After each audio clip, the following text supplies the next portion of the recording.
A very warm welcome to Fireside Chats. My name is Magla Pillay, and I have here in the studio with me Sister Denise, an experienced practitioner of Raj Yoga meditation for a few decades. Today's topic is entitled, Your Mistake is My Mistake. Now, if this sounds a bit odd to you, you are not alone. It's news to me as well, and I can't wait to hear what our speaker has to say on this subject. In this series, we look at a variety of subjects surrounding spirituality. We also ask you to keep an open mind and to ask your heart what your relationship with God is and whether you would like to deepen and make this relationship with the divine more beautiful and more meaningful. Sister Denise, a very warm welcome to today's show. Thank you. Your mistake is my mistake. Where on earth does that expression come from? And here's the thing. I make enough of my own mistakes. Why would I want to take on someone else's? You know what's very common for many people? Looking good. I want to look good.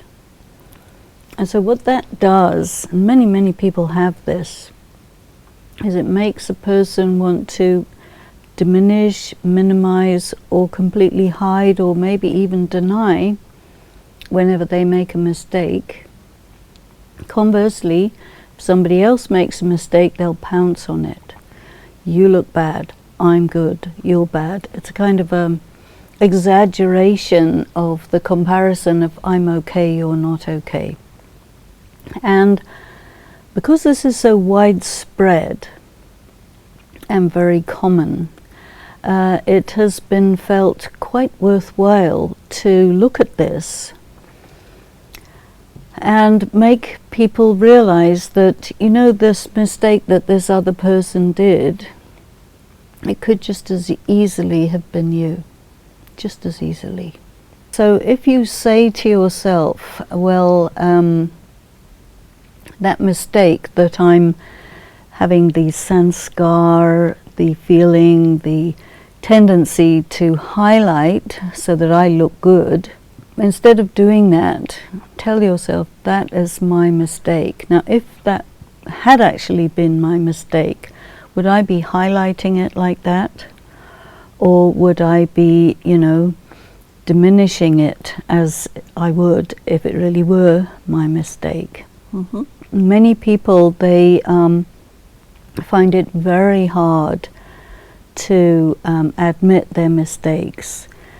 In some cultures, to admit your mistake is to lose face. And losing face is the biggest horrific situation that can ever happen to that person. And losing face occurs when your mistake is exposed. You lose face. So are you who doesn't want to lose face, who doesn't want your mistakes exposed, you're quite happy to expose the mistake of somebody else and make them feel really bad. So it's more like not a truth that your mistake is my mistake, but it's a device that is taught to get people to think about the other person that they're so eager and so quick to blame. This expression, the very expression of your mistake is my mistake, is so incredibly kind and benevolent.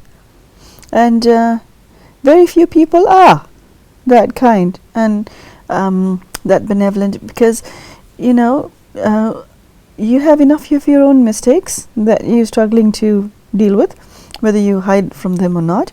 Now, it requires energy to accept someone else's mistakes as your own. Where do you get such energy from? I think that is really love. Of? Love. Of what? Love of the other person. If you love someone, you want to make them look good. You want to take care of their reputation. I don't think you want to cover up their mistake. But if somebody has really made a serious mistake, one thing is point the finger, blame the person, you look good in comparison, etc. But instead of doing that, consider that not it's sort of you against me in this world, but we're both on the same side of the table. You are my colleague, you are my family member. What do I want? First of all, I want the relationship to be good, to remain good, to not get spoiled. And if I make you feel bad, it's going to distance us. I love you because you are my fellow human being. You made a mistake because you're weak, not because you're bad, you know. I could just as easily have made that same mistake, and if I look into my history, I can probably find a few instances where I did exactly the same thing in the same situation. So it's really a way of saying, you know, who am I to point the finger at you? You know, it sort of makes one aware that it's not really fair. It makes one think a little bit more deeply than the immediate superficial situation. And I think what it also does is it puts greater importance on the relationship than the specific incident. Because sometimes people can use a specific incident to kind of take revenge or take out their jealousy or something like this, which is really nothing to do with that particular issue, but that will be used as an excuse for something else, you know. So when you hear an expression like your mistake is my mistake, or it becomes the subject of a spiritual class, your mistake is my mistake, then you're asking people to think about something that they normally think the opposite, or they don't think at all. And people are so quick to blame that unless you find a way to really make a person think about this, you see, we criticize each other easily. Part of body consciousness, part of conventional morality is if you can find fault in another person, that's somehow good. What this does is it says, you know, finding fault in other people, what's so great about that? What you want to do is find the qualities in another person. And so if you can make it seem that their mistake is something that anyone could have done, then it encourages mercy, it encourages a willingness to let go of that, and it also, I think, encourages that person to say, yeah, no, it really was my mistake, and I'm very sorry about it, and I won't do it again. But you're not, you know, putting them on the defensive. So I think overall, it's actually quite a good and quite a deep lesson for someone to consider. I think what it's all about is the person who is wanting to condemn, you know, and people are quite condemnatory in their mentality. Have you found that? Didn't realize that was a word, but I understood exactly what you said. Yes. Yeah, you are quick to condemn. You maybe not try and look at the evidence or mitigating circumstances or whatever. So, you know, as I said before, when you use the expression your mistake is my mistake, you're not talking about a fact, you're talking about an attitude. So I have an attitude that if you make a mistake, and I'm going to take the attitude, your mistake is my mistake. Why would I do that? Is so that I take a good solid look at my rapid feeling to condemn you and hold it in check, you see. So it's really all about not the person who's made the mistake, but the person who wants to condemn it. That's big to do that and to be like that. It's big. Well, that's a spiritual practice. Right. Okay. For me, Sister Denise, it'll take more than a curve of the hand. I like this gesture, by the way. Okay. So, how do you grow to that benevolent state? There are very few people on earth who are like you just described. Very few, because it's a magnificent way of being, but it's way up there, and most of us have our own lives to contend with, and so to grow to that height is a bit of a stretch, but it's big and very noble. Well, this is the thing. This is what you want to be as a Raj Yogi. You want to develop the capacity for magnanimity. And there's a way to do that. That's magnanimous with a few extra alphabets, by the way. Okay, magnanimity, yes. So it's a sign of a great soul if they're magnanimous. Magnanimous means you have a big spirit, generous spirit, generosity of heart. A person who's generous, that's a great person. What do you want to be? Do you want to be great? If you're not great, do you want to become great? Do you want to find your greatness? If you hear this expression, your mistake is my mistake, and you say, okay, well now, how would it be if I would be like that? You have to kind of roll it around in your mind and think, can I be like that? And unless you've heard about it, unless it's a teaching that you consider, you can never even rise to that level, you see. So, teachings are also suggestions. Can you be at this level? Can you be a person of magnanimity? Think about it. Strive for it. If you want to be, a great person, this is a very good way to do that.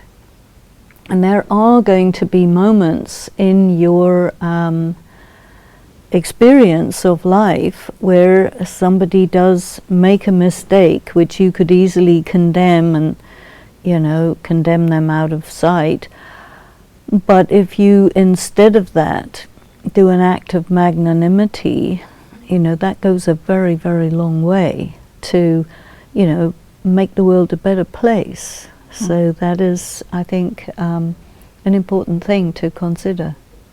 From what you said in past episodes, it's our ego that causes us, our own trouble.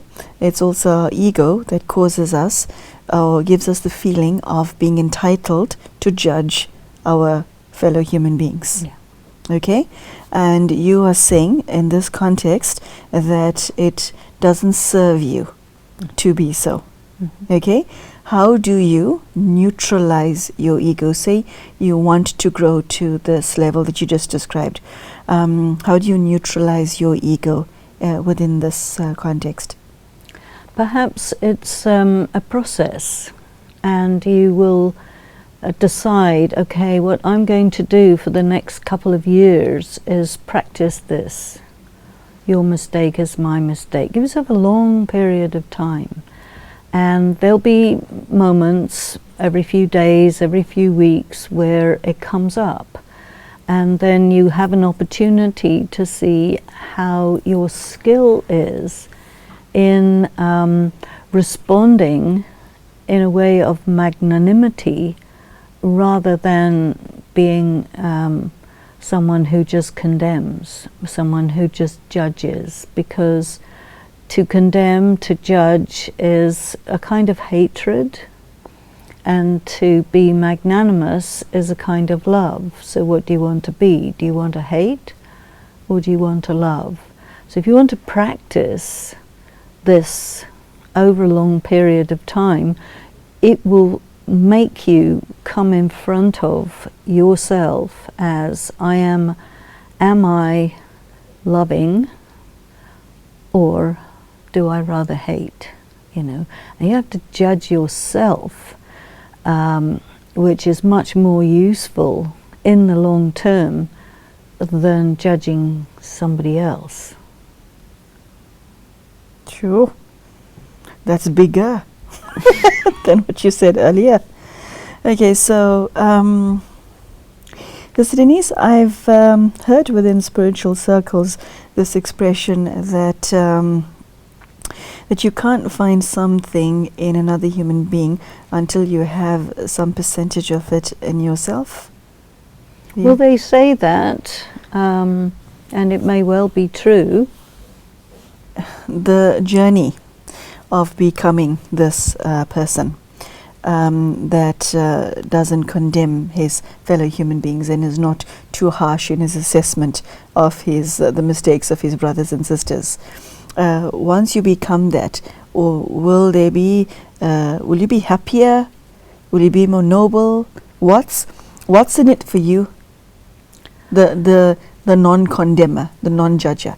What's in it for you? Do you have anything to gain? What happens is you reach a state of greatness. And when you reach a state of greatness, the caliber of person that you are is seen to be greater. So the circumstances are going to, I think, offer you opportunities and kind of carry you forward in a sense in your status as a person. You know, Raj Yoga is all about achieving the status, the highest possible status, a king, That means the royalty, the nobility, the magnanimity is absolutely part of that. And if you don't have that, then you're relatively ordinary. Sister Denise, the highest possible status by whose standards? In terms of what is considered the activity of God, it's always called a kingdom of heaven. You don't have the Republic of Heaven. Oh, that is so funny and so priceless. The Republic of Heaven. Yeah, I must say, one didn't actually consider the politics of heaven. No. But in ancient times, it's set up in terms of kingdoms. And because power was abused, the system of governance was shifted. But if you are able to hold power and use it benevolently, then a kingdom may be okay in your hands, because you're not going to be a tyrant. Mm-hmm. There's nothing worse than tyranny. You don't have to have a kingdom to be a tyrant. You can be a military junta, and you can have a tyranny there. You can achieve power through the democratic process and apply tyranny, but it is a system of governance which is intended to prevent tyranny, but it doesn't mean that it cannot be abused. The interaction, the relationship between people, that means society, that means ultimately governance. What is the best form of governance is those who are leaders, who are able to really take care of the people, of the economies, of the land, of the arts, of the everything, to make that place a place of freedom, ease, happiness, joy, comfort, beauty. That is really, I think, what God intends for the people of the world. And if we can make ourselves like that, then that's a step in the right direction. Sister Denise, you shared earlier that this noble attitude of, your mistake is my mistake, is an attitudinal transformation. But attitude is not all that we are about. It's just part of internal functioning. There's thoughts, And this question that I have for you now revolves around feelings. How do you come to terms with any negative feeling? Say if a person's mistake shocked you, angered you, hurt you. How do you come to terms with the feelings? Because your feelings are very real to you. Put it this way. If you are a powerful soul, you won't be shocked or angered or any of that. Those emotions only occur in weak souls. Okay, now that's a bomb of a reaction. Sorry, that's a bomb of an answer. Shock, anger, and? Any of the other similar reactions, that is a sign of a weak soul.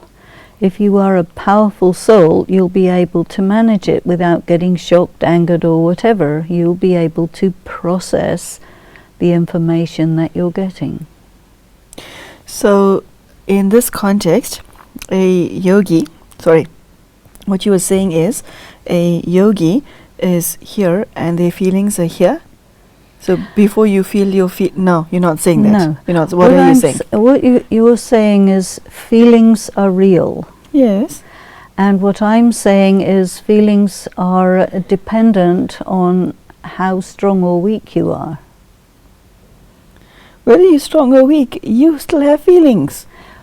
If you are strong, that if the soul is strong, the feelings you have will be higher feelings.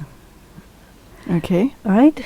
If you are weak, you easily be shocked, easily be angered, easily have all of these feelings that you talked about. These are the signs of weak souls.